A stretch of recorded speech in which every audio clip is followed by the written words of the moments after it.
Bien, pues buenas tardes a todos. Bienvenidos a la última conferencia de este año, de los ciclos que hemos tenido, de las presentaciones muy importantes de esta universidad.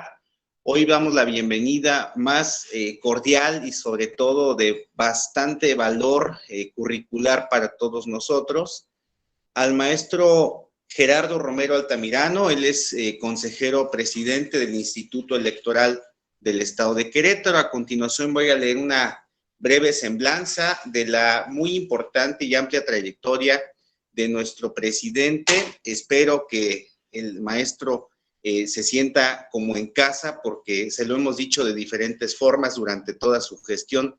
La Universidad de Londres Campus Ciudad de Querétaro es casa de todos los colaboradores del Instituto Electoral del Estado de Querétaro. Agradezco especialmente la presencia de ustedes. En los próximos minutos se estarán conectando nuestros distintos invitados. Muchas gracias por acompañarnos. Escuchamos en primer término esta semblanza curricular del maestro Romero Altamirano, quien, como comenté, es presidente del Instituto Electoral del Estado de Querétaro. Se ha desempeñado como vicepresidente de la Asociación de Institutos Electorales de los Estados de la Federación. Ha participado en diferentes misiones de observación electoral a nivel nacional e internacional. Cuenta con estudios de licenciatura en arquitectura por el Instituto Tecnológico de Querétaro, hoy Tecnológico Nacional de México, donde obtuvo el título por promedio. Asimismo, cuenta con estudios de posgrado. Hizo su maestría en la misma casa de estudios, recibiendo mención honorífica. Cuenta con una segunda licenciatura en Derecho, donde obtuvo mención honorífica también. Ha cursado programas en escuelas como el IPADE en México y el INCAE de Costa Rica. También cursó programas del Centro de Capacitación Judicial Electoral y cursó diferentes diplomados, entre los cuales destacan competencias gerenciales, Derecho Civil y Lógica Jurídica, Administración por la Facultad de Contaduría y Administración de la Universidad Autónoma de Querétaro, Habilidades Gerenciales en la Universidad Contemporánea, hoy Universidad Mondragón, donde también hizo el Diplomado de Desarrollo Empresarial y Sustentabilidad. Participó en el foro organizado por el Grupo de Trabajo para la Reforma Electoral y del Estado de la Cámara de Diputados de la Legislatura Federal, con la ponencia denominada Tecnologías, Plataformas Digitales y Procesos Electorales. Es consultor honorario de la Junta Consultiva Universitaria del Instituto Electoral del Estado de Querétaro. Es autor, coautor y coordinador de distintas obras, entre las que destacan Mecanismos de Participación Ciudadana, una experiencia global; Educación Cívica, una experiencia global; Segunda Vuelta Electoral; Derechos Humanos en el Marco Electoral de Transparencia y Acceso a la Información Pública. Otro, que es la histórica elección de 2018, Estrategias Locales, y también Democracia Local y Federalismo, experiencias exitosas de los 32 institutos electorales. Asimismo, ha colaborado en revistas especializadas con los siguientes artículos: sobre partidos políticos locales, editada por la Sala Regional Monterrey del Tribunal Electoral del Poder Judicial de la Federación; una apuesta local ante el ineludible marco global, de la Revista Mexicana de Derecho Electoral del Instituto de Investigaciones Jurídicas de la UNAM; Instituciones Electorales del Siglo XXI, y con el artículo Experiencia Global en la revista Voz y Voto. Es un honor para la Universidad de Londres recibir en este ciclo de conferencias al maestro Gerardo Romero Altamirano, hoy encabezando los grandes esfuerzos de este importante órgano constitucional autónomo. Queda en uso de la voz, maestro. Bienvenido y muchísimas gracias por aceptar la invitación. Muchas gracias, estimado maestro José Antonio Ugalde. Al contrario, quiero hacer patente el agradecimiento del Instituto hacia la Universidad de Londres, porque siempre nos han acompañado en todas las actividades.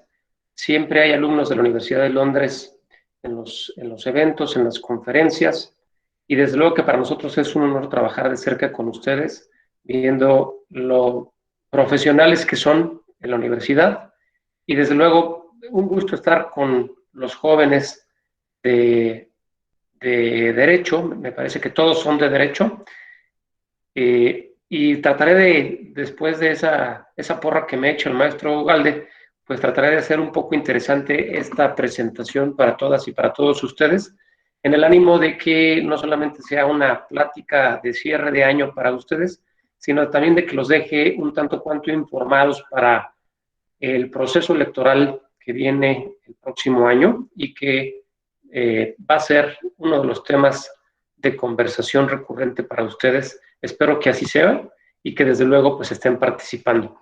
A mí me gustaría, maestro, si no tienes inconveniente, preguntarles aquí a los jóvenes que están conectados, hacer un pequeño sondeo para también conocerlos tantito, saber las edades que tienen, si me la pueden poner aquí en el chat. Yo aquí tengo abierto el chat. Antes de presentar, antes de poner la presentación, les pediría, ya vi que José Daniel puso que tiene 23, a Laura que tiene 30, Federico 54, Luisa 23, Sandra 36, Alan 26, Jessica, gracias Gerardo. Bueno, voy a hacer alguna que otra pregunta, voy a estar aquí pendiente del chat. Si ustedes también quieren interrumpir en algún momento, voy a tratar de que no se me escape alguna pregunta.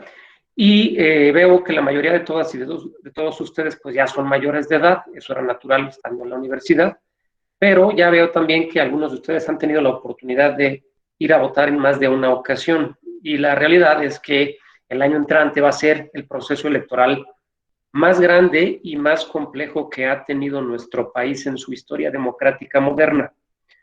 A lo mejor los más jóvenes recuerdan una época muy linda de nuestro país, en el sentido de que las elecciones son transparentes, de que las elecciones se realizan bajo estrictos estándares de transparencia, de certeza, de legalidad, pero también los que son un poco más adultos aquí que están escuchándonos, saben que hay una historia no tan lejana en cuanto a años, gris, una historia gris, y probablemente algunos la calificarían como historia negra en nuestro país, cuando se robaban elecciones, cuando había elecciones presidenciales con un solo candidato porque la oposición no veía condiciones para participar, cuando incluso asesinaron a un candidato también que muy probablemente se iba a convertir en presidente de la República. En fin, algún tema por ahí que seguramente han escuchado, la famosa caída del sistema. Es decir, pues no hace mucho tiempo las elecciones en nuestro país dejaban mucho que desear, y sin embargo hoy ustedes pueden dar cuenta que en las diferentes gubernaturas de los estados hay diferentes partidos políticos gobernando, incluso hay una candidatura independiente en Nuevo León gobernando. Hay un partido en la presidencia de la República que es el tercer partido diferente que representa al presidente de la República. En fin, hay una alternancia normal, hay una alternancia recurrente, y ese es un síntoma inequívoco de que una democracia es genuina, de que una democracia es auténtica y de que una democracia funciona. Cuando se ha construido un andamiaje, una escalera que cualquiera puede subir para llegar a la cima y obtener un cargo de elección popular, y que se le respete ese esfuerzo, que se le respeten esos votos, creo que todos debemos sentirnos corresponsables en mantener esa estructura para que no se nos caiga. Y el proceso electoral que viene, y si me permiten voy a comenzar con la presentación, espero hacerlo bien a la primera. Me avisan, por favor, si ya están viendo. Dice que está. No sé si ya ven todos la presentación. Sí, se ve, maestro, se ve bien, se ve bien. Perfecto. Voy a ir avanzando entonces. Si tuviéramos algún problema, pues me avisan. Nosotros somos el Instituto Electoral del Estado de Querétaro. Somos un organismo constitucionalmente autónomo. Esto quiere decir que tomamos nuestras propias decisiones, tenemos nuestro propio presupuesto, tenemos nuestra personalidad jurídica propia, nuestro propio patrimonio, y también gozamos de independencia en nuestras decisiones. Este instituto somos los encargados de organizar las elecciones locales de gubernatura, de diputaciones locales y de ayuntamientos, que como ustedes saben, Querétaro tendrá una elección completa en el 2021. ¿Qué quiero decir? A nivel local vamos a elegir todos los cargos, 25 diputaciones, 18 ayuntamientos y la gubernatura. Y además también llevamos a cabo ejercicios de educación cívica todo el tiempo. Con ustedes en la universidad hemos realizado muchos. De hecho, esta junta consultiva universitaria que mencionaron en mi hoja curricular está integrada por jóvenes también de la Universidad de Londres. También realizamos ejercicios de participación ciudadana como el plebiscito que a lo mejor ustedes escucharon en el Marqués, como el presupuesto abierto que hemos realizado en el municipio de Querétaro, consultas indígenas que hemos realizado en el municipio de Pedro Escobedo y que vamos a realizar muy seguramente en todos los municipios. En fin, tenemos 24 años de existencia. ¿Y qué no somos? Pues no somos una dependencia de gobierno. Ustedes estudiarán seguramente ya en la carrera la estructura del Estado mexicano. Sí existen 3 poderes, pero también existen organismos autónomos que no dependen de ninguno de esos 3 poderes. Y tampoco somos el Instituto Nacional Electoral, que es el organismo que hace las elecciones federales, y desde luego que no somos ningún partido político, aunque en nuestro máximo órgano de dirección, cada uno de los partidos políticos tienen derecho a tener un representante. Es decir, nos sentamos 7 consejerías electorales y nos sentamos también ahí con un representante de cada partido. ¿Qué hacemos? Pues organizar estas elecciones que ya les comenté. Destacaría, seguramente también lo van a estudiar o ya lo estudiaron, aquí en Querétaro tenemos 15 diputaciones que se van a una elección directa y después entregamos constancias según los resultados de las elecciones a 10 diputados más, mejor conocidos como plurinominales. ¿Cuáles son parte de nuestras funciones? Pues ahí está el fortalecimiento de la cultura política democrática, desarrollar y ejecutar programas de educación cívica y participación ciudadana de diferente índole. Esta foto que ustedes ven acá es de un congreso al que a lo mejor alguno de ustedes fue, coorganizado con la Universidad de Londres, es el Foro Internacional Democracia y Elecciones. En esta ocasión fueron 800 alumnos como de 10 universidades. Esta es una rodada por la democracia que hicimos con Saca la Bici. En fin, hacemos muchas actividades que tienen que ver con participación ciudadana, no necesariamente con participación política. Y en el año, nuestras actividades se involucran cerca de 80,000 personas a lo largo y ancho de todo el territorio estatal. Ahí están algunos de los ejemplos que les mencionaba: el plebiscito del Marqués, gobierno abierto en Querétaro, consultas indígenas en Pedro Escobedo. Aunque la ley nos da la facultad para realizar todas estas figuras, el referéndum nunca se ha hecho en Querétaro, ni tampoco la iniciativa ciudadana, ni la consulta vecinal o la obra pública con participación. ¿Qué es uno de los elementos más importantes de las estructuras electorales, entre ellas el INE y el IEQ? Pues desde luego la confianza ciudadana. Y la participación de todas y de todos ustedes es trascendente para que esto pueda ser una realidad. Hemos dicho varias veces que la participación de las y los jóvenes es esencial, pero aquí Gerardo Noto, coordinador de gobernabilidad del PNUD, da una frase muy contundente que para avanzar hacia la democracia, pues ustedes son trascendentes, ¿no? Y estos datos que les presento son realmente alarmantes. En América Latina somos la región más desconfiada de la Tierra, ¿no? Al menos en cuanto a lo que tiene que ver a las organizaciones electorales. Esto es una encuesta que se hace entre estas fechas, realizada en diferentes países, y si ustedes se fijan, pues muy poca gente confía en las instituciones electorales. De hecho, la confianza va bajando con el paso del tiempo, y México, bueno, pues es uno de los países en los que más se confía, pero pues estamos lejos siquiera de una condición aprobatoria. Los niveles de confianza caen sin importar qué institución estamos representando o cuál sea nuestro país. Y el proceso electoral federal es otro dato muy interesante del proceso pasado. Hablo del federal porque es donde se tienen estadísticas claras, pero en Querétaro pues siempre concurrimos el mismo año a elecciones federales y locales. No es así en otros estados.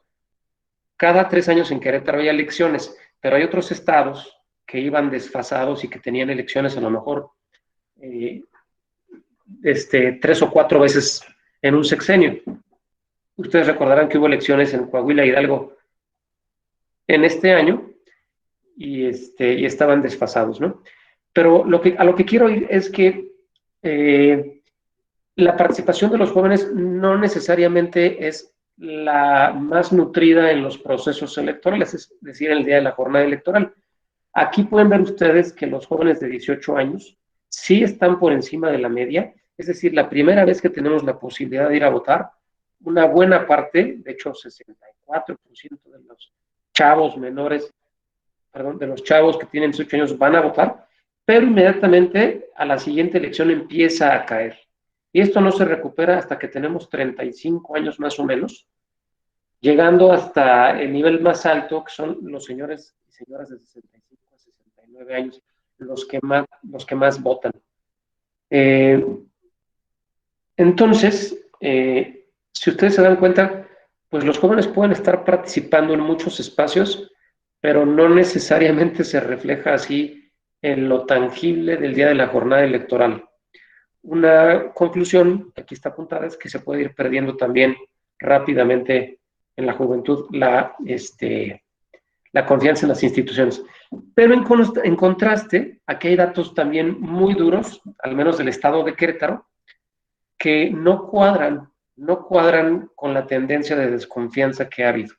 Fíjense nada más, este es un estudio de jurídicas de la UNAM, una institución sumamente prestigiosa. Bueno, está publicado en el instituto, en la revista de jurídicas de la UNAM, pero es un escrito de unos investigadores de Flaxo, que también es una escuela de alto desempeño muy reconocida a nivel Latinoamérica, y habla de la integración y desempeño de los órganos públicos locales electorales, o sea, del IEQ y otros órganos similares en otras entidades, que se hizo en 2015. Y en cuanto a imparcialidad, fíjense cómo nos van calificando en todos estos rubros. En cuanto a imparcialidad, el único estado que alcanza una calificación alta es Querétaro, una entidad que alcanza una valoración aprobatoria en muchos de los indicadores contenidos en la encuesta de percepción de la integridad de la autoridad.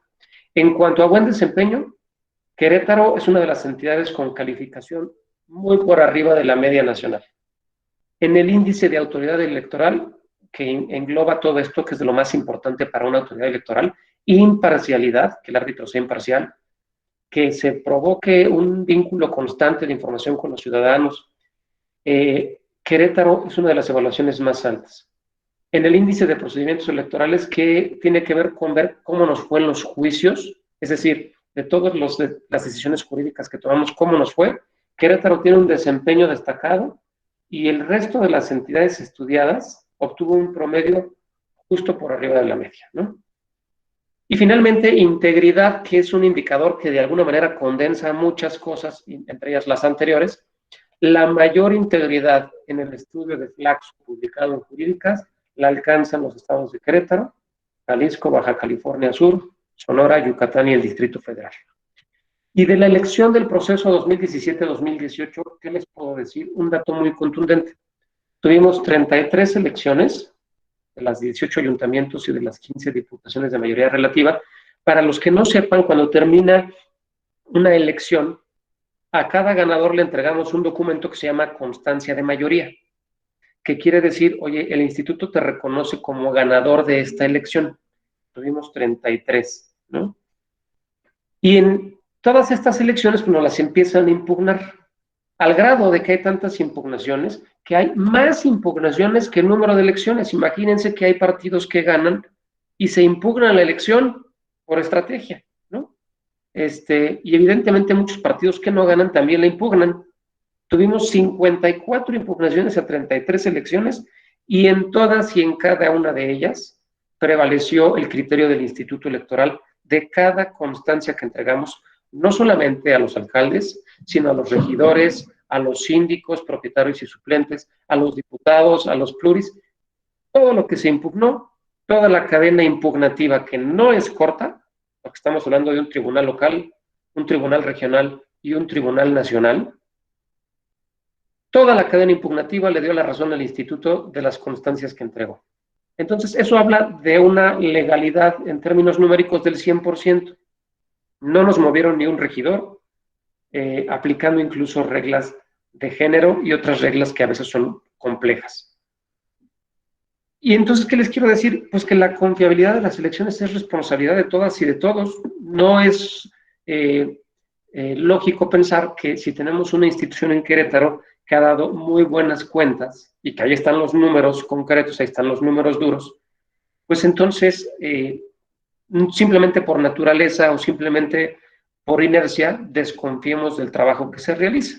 Y no es que sea un problema de la institución electoral, como quiera que sea, nosotros cada 3 años estamos realizando elecciones. El problema es que cuando se desconfía de la autoridad que lleva a cabo la elección, se desconfía también del resultado y se desconfía de quien nos va a gobernar. Una buena elección, un buen instituto electoral, dota de legitimidad, al menos al comienzo de las administraciones, a los funcionarios que nos van a servir y a representar. ¿Qué provoca eso? Pues que haya gobernabilidad. Y si alguien cree que en medio del caos y la ingobernabilidad nos puede ir bien a todos, pues yo creo que sí está un poquito equivocado, ¿no? Por no decir otra cosa. Si hay gobernabilidad, definitivamente hay mejores oportunidades para que todas y todos nos podamos desarrollar, porque quiere decir que estamos viendo el cómo sí trabajar, el cómo sí estudiar, el cómo sí aprovechar las oportunidades que se nos plantean en el ámbito profesional, en el ámbito público, en el ámbito privado, donde sea. Esa es la importancia del trabajo de los órganos electorales y de que las elecciones salgan bien y de que todos digamos, oigan, la elección salió bien, ¿no? Tengo dudas de que salió bien, bueno, me voy a poner a revisar los datos de verdad, los datos duros, no lo que dice una persona que no ganó en Twitter, porque es natural que la persona que no ganó, pues difícilmente pueda decir, oigan, aplausos para el que ganó y aplausos para el árbitro. Muy pocas veces ha ocurrido eso. Sí los hay, definitivamente sí hay quienes han reconocido los resultados inmediatamente y salen a felicitar al sistema democrático, pero es una tendencia mundial y si no me dejarán mentir, ya vieron lo que pasó en el vecino país del norte con la elección presidencial que acabamos de observar.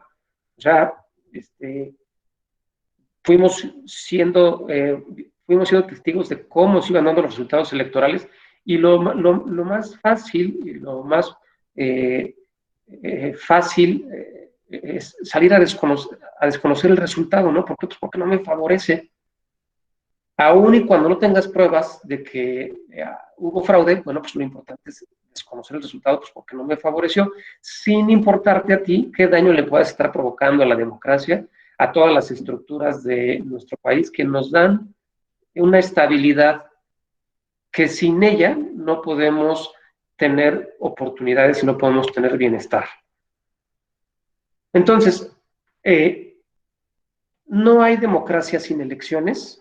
No hay país democrático que tenga elecciones. No hay país democrático, verdaderamente democrático, que no tenga un sistema electoral robusto,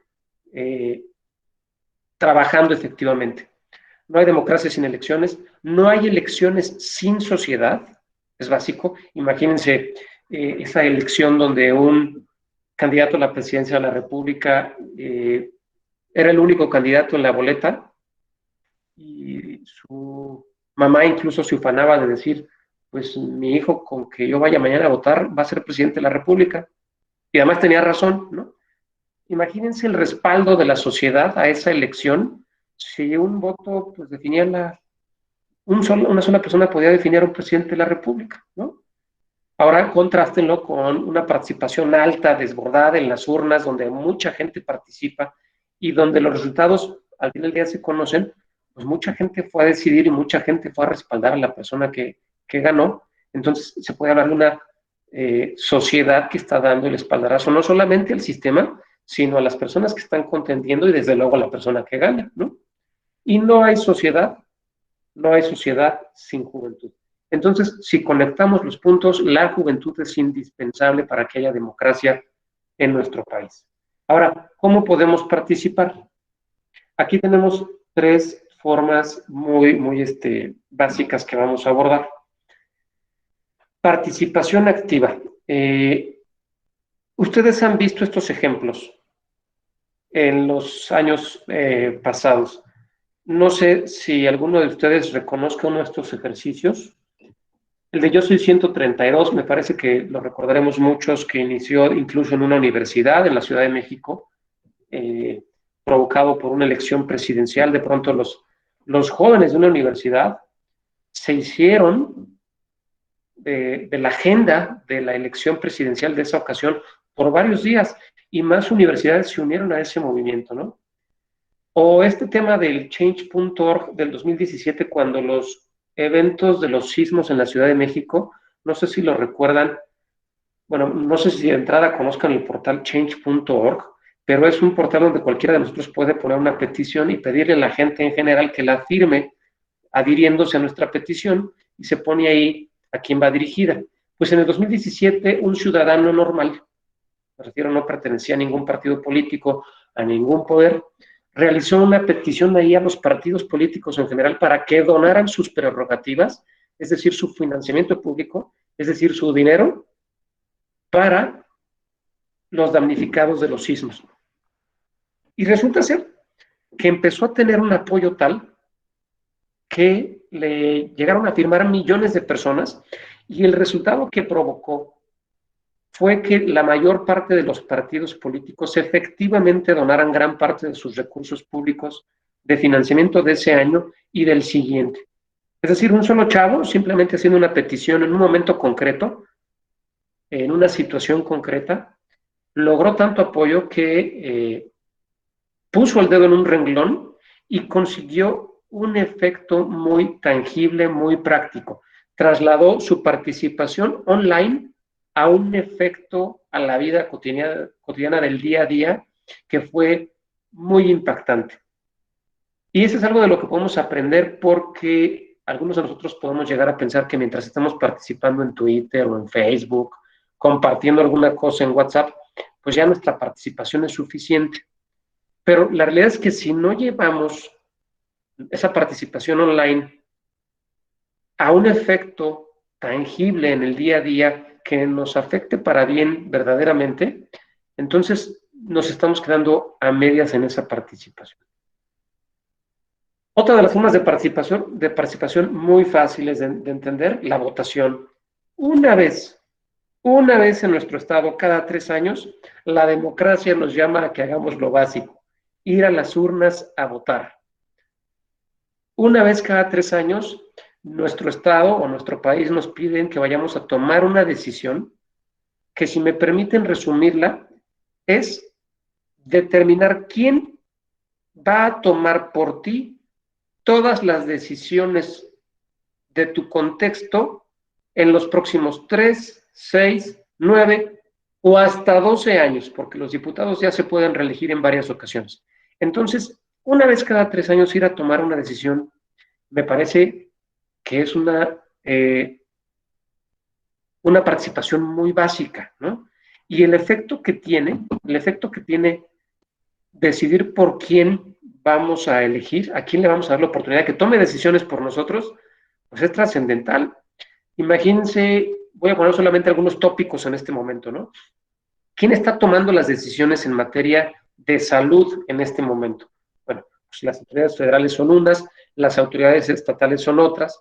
Bueno, a esas personas, la mayoría de la gente en su respectiva elección les dio la oportunidad de tomar las decisiones. Esa es la trascendencia, ¿no?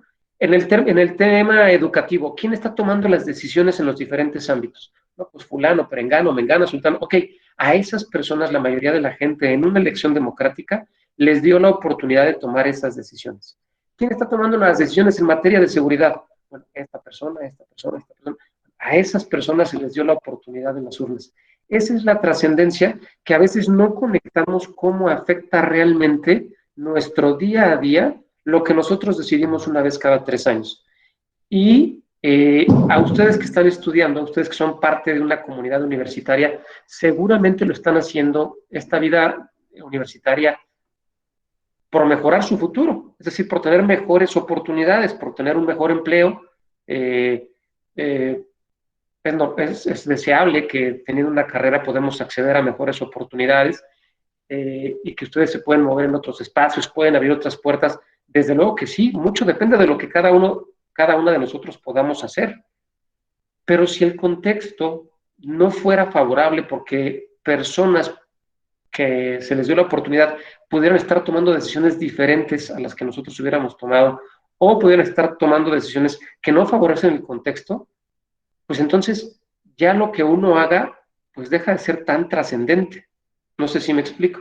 Y desde luego quiero poner mucha claridad. Yo no estoy criticando las decisiones de ningún gobierno, de ningún ente, de ningún nivel, sino que estoy haciendo una comparación y una conexión de que no solamente está en uno tener el éxito que visualizamos, sino también en el contexto donde nos pensamos mover. Y ese contexto se construye con decisiones que toman las personas a las que nosotros les damos la confianza cada 3 años. Entonces, un día, cada 3 años, decidimos todo eso que les acabo de platicar. Y finalmente, una forma también muy sencilla de participar es involucrarse. Y cuando uno habla de involucrarse en democracia, la mayor parte de la gente se imagina que hay que pertenecer a un partido político. ¿Pero qué creen? Que eso no es así. O sea, los partidos políticos son solamente una de las formas de participación. Desde luego que han tenido grandes aciertos los partidos políticos. Seguramente también ustedes tendrán en mente algún desacierto de los partidos políticos, hablando en general, pero es una buena forma de participación. Pero existen todas estas otras y muy pocas veces entendemos que involucrarnos en la vida universitaria, a lo mejor en la sociedad de alumnos o en el grupo deportivo, en la rondalla, en el grupo de debate, en el grupo de ajedrez, que todas esas son formas de participación ciudadana que hace que tengamos una mejor cohesión social. Y aunque en el pequeño círculo no se note el impacto que tiene en la sociedad, son las pequeñas cuestiones que provocan que una sociedad se vuelva dinámica y la participación pueda ser cada vez más nutrida y cada vez en aspectos que influyan más. Otro aspecto es, por ejemplo, participar en la colonia. ¿Quién de nosotros, cuántos de nosotros vamos a las juntas vecinales a involucrarnos en los problemas que nos están afectando? Oigan, que el tope, oigan, que el robo a casa habitación, oigan, que el semáforo se descompuso, oigan, que lo que sea. Son ámbitos de decisión y de participación que están hechos para que estemos ahí, ¿no? Para que alguien tome las decisiones, para que nos demos cuenta del impacto de las decisiones en nuestro entorno. La familia misma es un ámbito de participación que no podemos dejar de lado. Es probablemente el primer espacio en el que todos participamos. En otras actividades como deporte, cultura, acción social, hay una gran cantidad de instituciones de asistencia privada en nuestra entidad. Hay una junta de asistencia privada con un catálogo gigantesco de actividades diversas de las cuales nosotros podemos escoger la que más nos guste. Si a nosotros nos gusta la ecología, les aseguro que vamos a encontrar una IAP que tiene impacto en lo ecológico. Si nos gusta el trabajo social, el trabajo urbano, el trabajo de apoyo a atletas, el trabajo a personas con discapacidad, el trabajo a niños con oportunidades menores a las nuestras, en fin, hay muchas instituciones de asistencia privada. Las asociaciones civiles también, muchísimas asociaciones civiles en el Estado. Organizaciones empresariales que ustedes seguramente han escuchado como Canaco, Coparmex, Canacintra, Decapec, todas esas no son solamente lugares donde van personas que piensan similar, o sea, son espacios de participación donde se toman decisiones y a las que muchos gobernantes les preguntan para tomar decisiones. Es decir, si un gobernante va a tomar una decisión de obra pública o de desarrollo económico, muy seguramente va y le pregunta a esos gremios. Y estar en esos gremios es importante porque se le da al gobernante un norte, una orientación, un punto de vista que probablemente va a ser el más especializado en el Estado o en el país, porque son los que están viviendo esa situación real quienes la van a comentar, ¿no? Qué mejor que preguntarles a los empresarios sobre el contexto empresarial en el país, qué mejor que preguntarle a los profesionistas cómo ven las oportunidades para los nuevos profesionales, qué mejor que preguntarle a los medios de comunicación cómo ven el contexto en la entidad, en fin. Y desde luego también pues están los partidos políticos, como ya lo habíamos dicho. Ahora, en un proceso electoral también hay muchos espacios de participación, ya varios de ellos los abrimos. Ya ahorita tenemos abiertos nuestros 27 consejos distritales y municipales. Hicimos una convocatoria pública de varios meses, atrayendo a ciudadanas y ciudadanos que querían participar.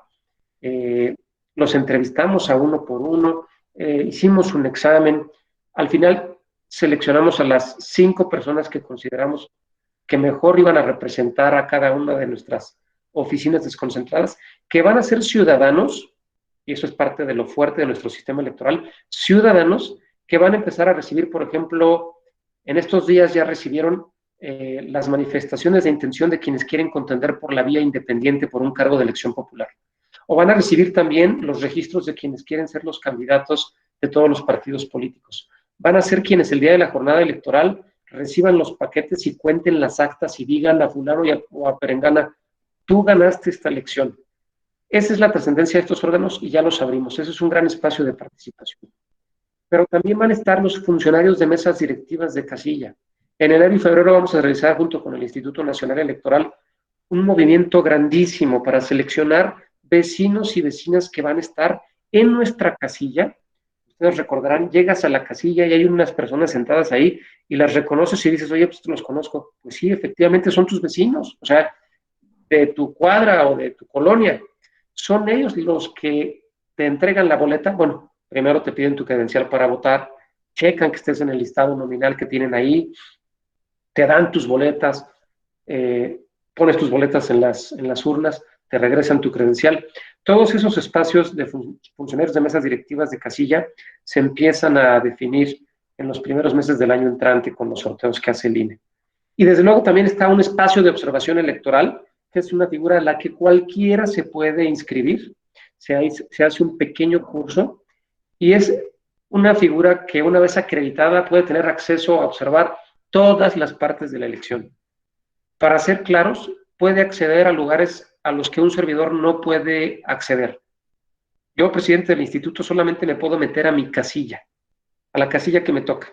Pero un observador electoral puede meterse a las 2,700 casillas que va a haber en Querétaro, obviamente con su gafete, ¿verdad?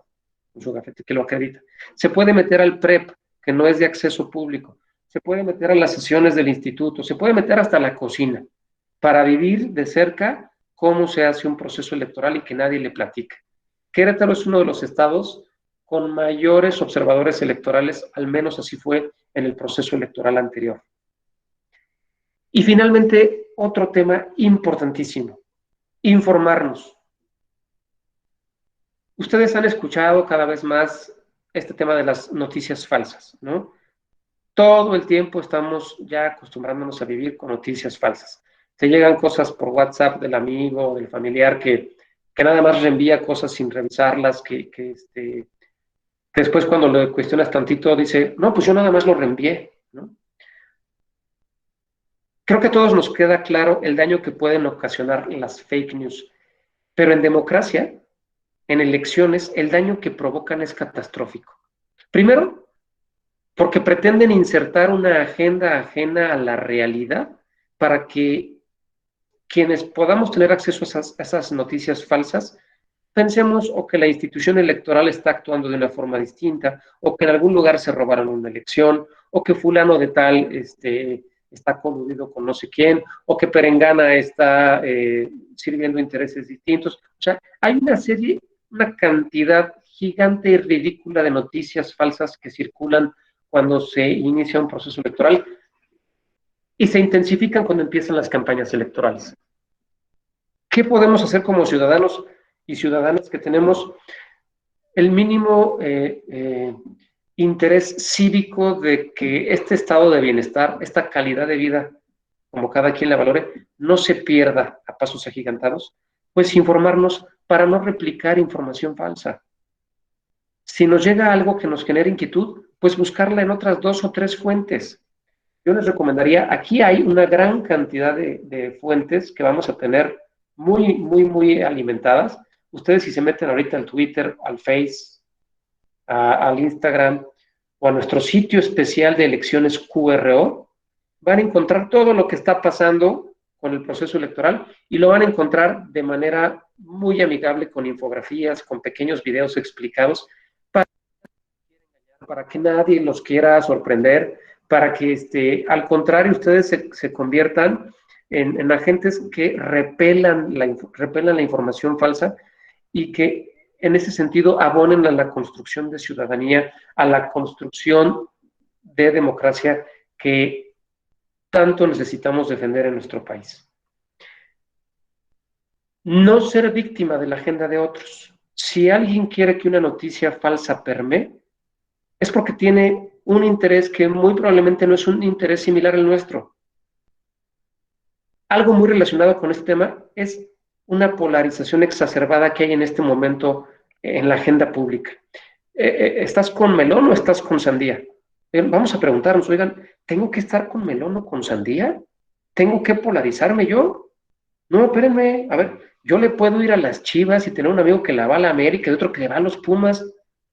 Puedo pensar que el rojo a mí me conviene, o el azul, o el café, o el magenta, el que quiera, sin necesidad de saber que los que no son del color que creo que me favorece a mí, son mis enemigos.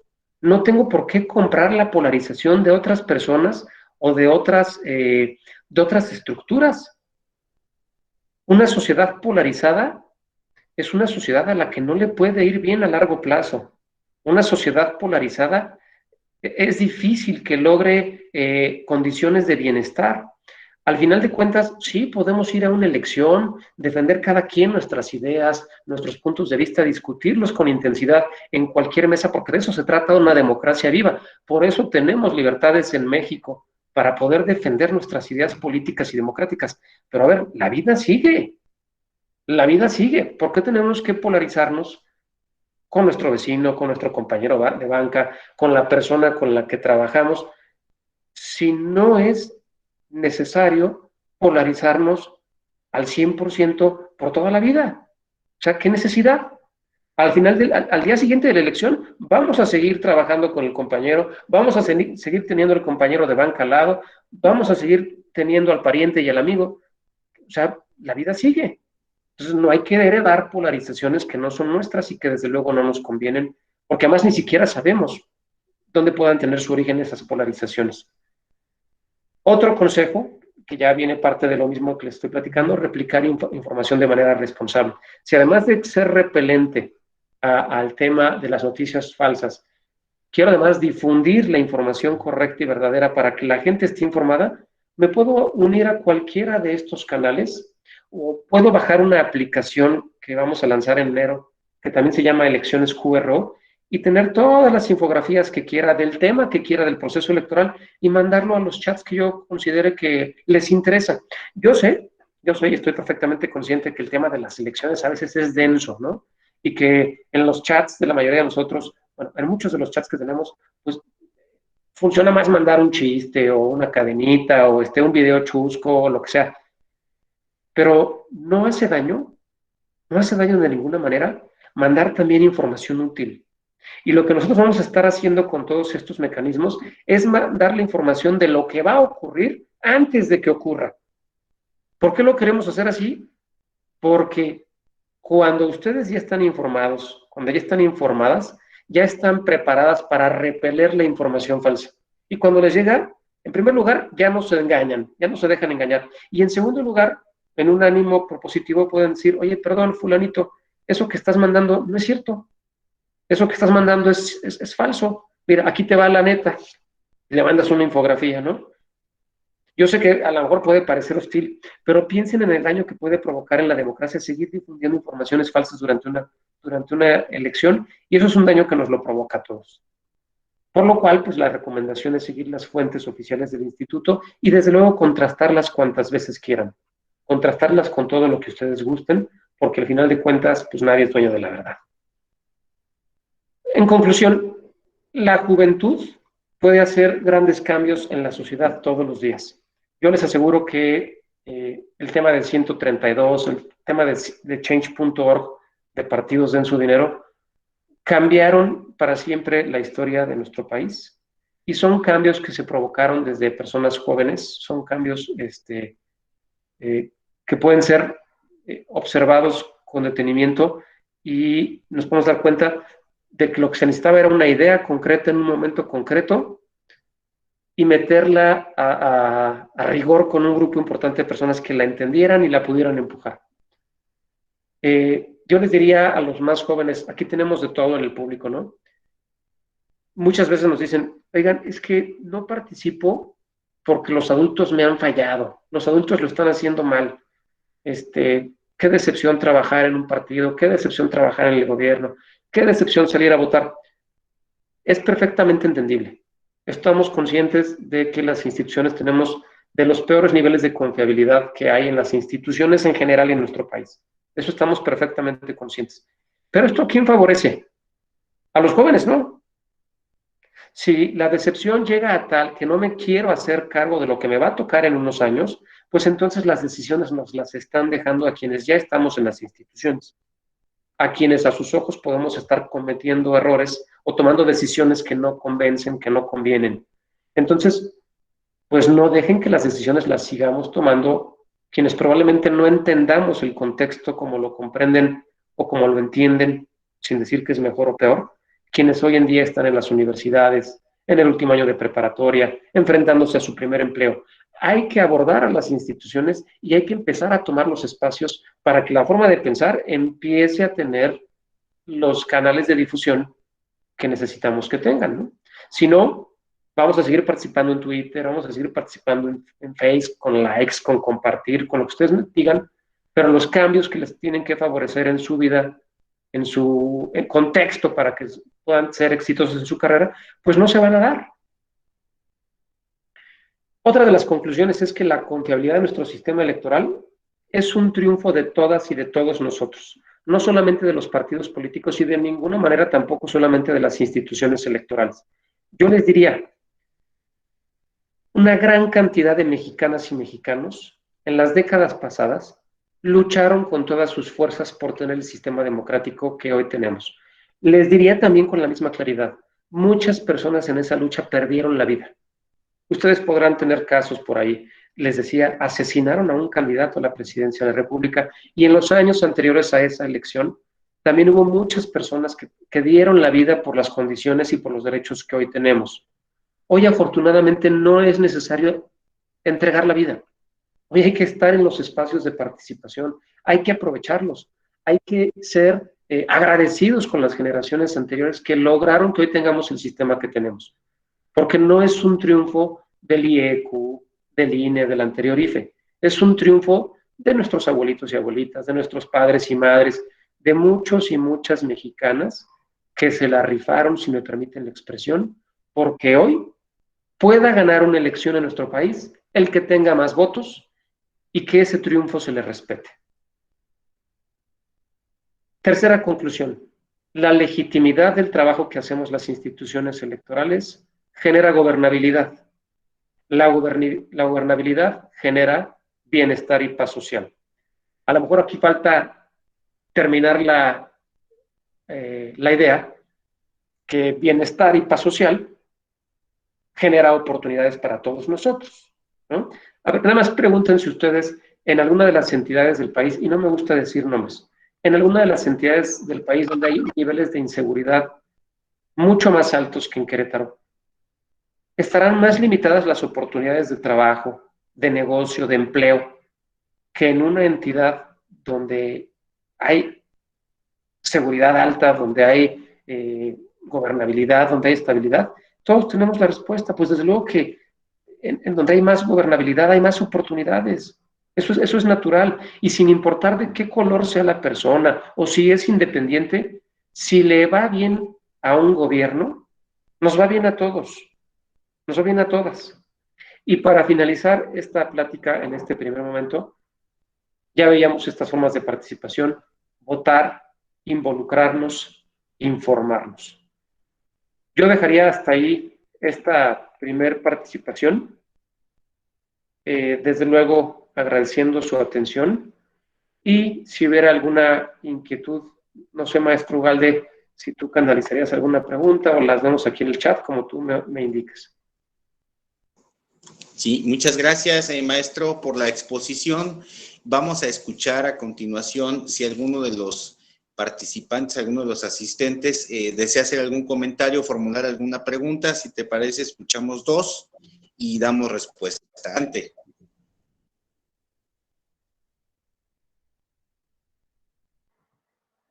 Hola, Yo no buenas tardes. alcanzo a ver a todos. Adelante, Sandra, por favor, aquí ya vi que escribiste. Gracias por darme la palabra. Mi pregunta va, usted habla en su ponencia sobre la participación, que necesitamos involucrarnos en este ejercicio de democracia. Y en razón de la participación de las mujeres en la democracia, ya con esta resolución que se había dado con la paridad y en todo, y luego con este grave retroceso a la democracia paritaria, que se vive ayer debido a la resolución del Tribunal Electoral del Poder Judicial de la Federación.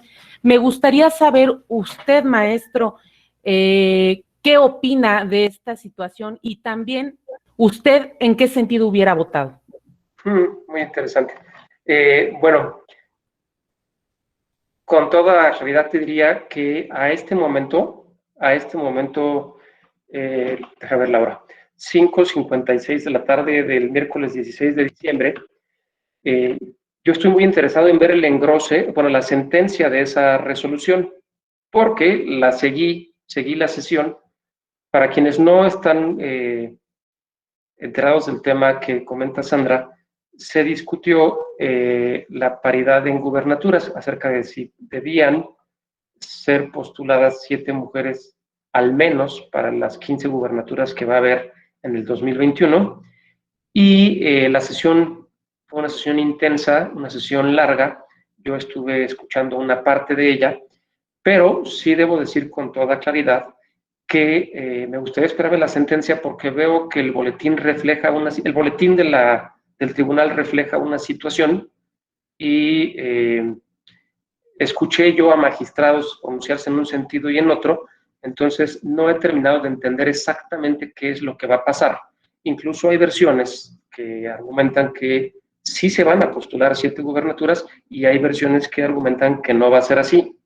Yo desde luego que no hubiera revocado la decisión que ya se había tomado. Creo que era una decisión tomada a lo mejor sí no en la mejor oportunidad, pero desde luego sí contribuyendo a la paridad que se viene buscando en nuestro país desde hace ya algunos años y que afortunadamente ha tenido muy buenos resultados, particularmente en nuestra entidad.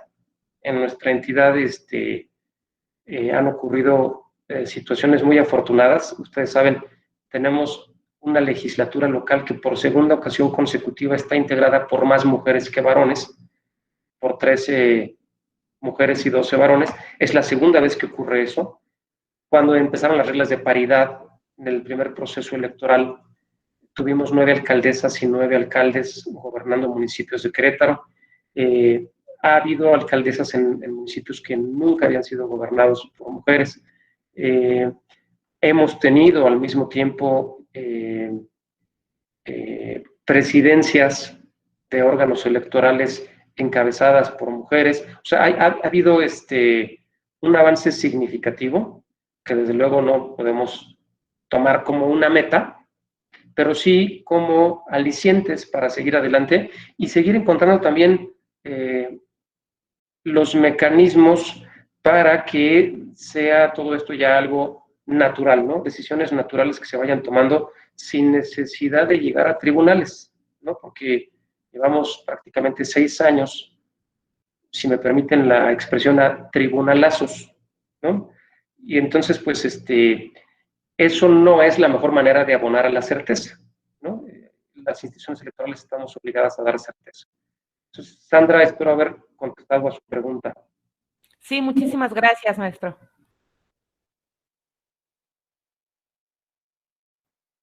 Hola, buenas tardes.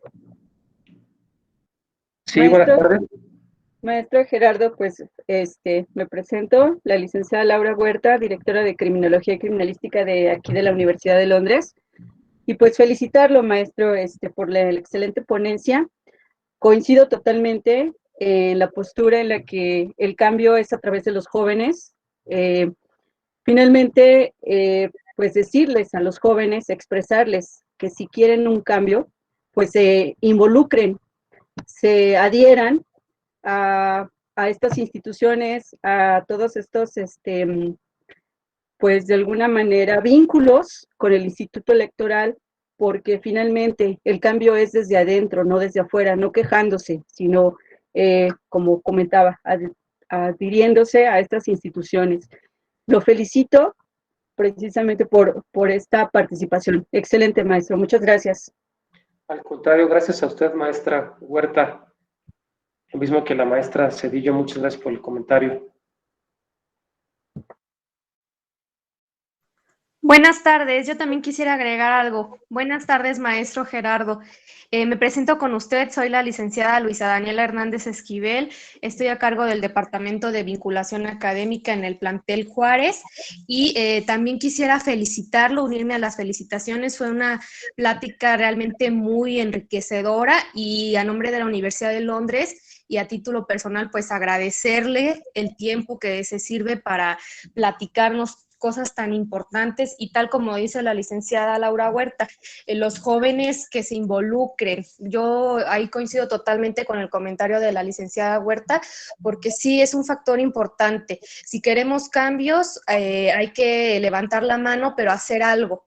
No hablar por hablar también, ¿no? Informarnos, conocer, aprender y involucrarnos, ¿no? Entonces, pues yo le quiero agradecer muchísimo, 1000 felicitaciones y muchas gracias. Gracias a usted, maestra Hernández.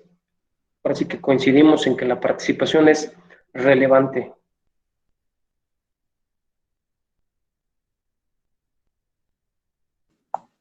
Bien, ¿algún otro comentario de los asistentes o alguna pregunta para el maestro Gerardo? Adelante.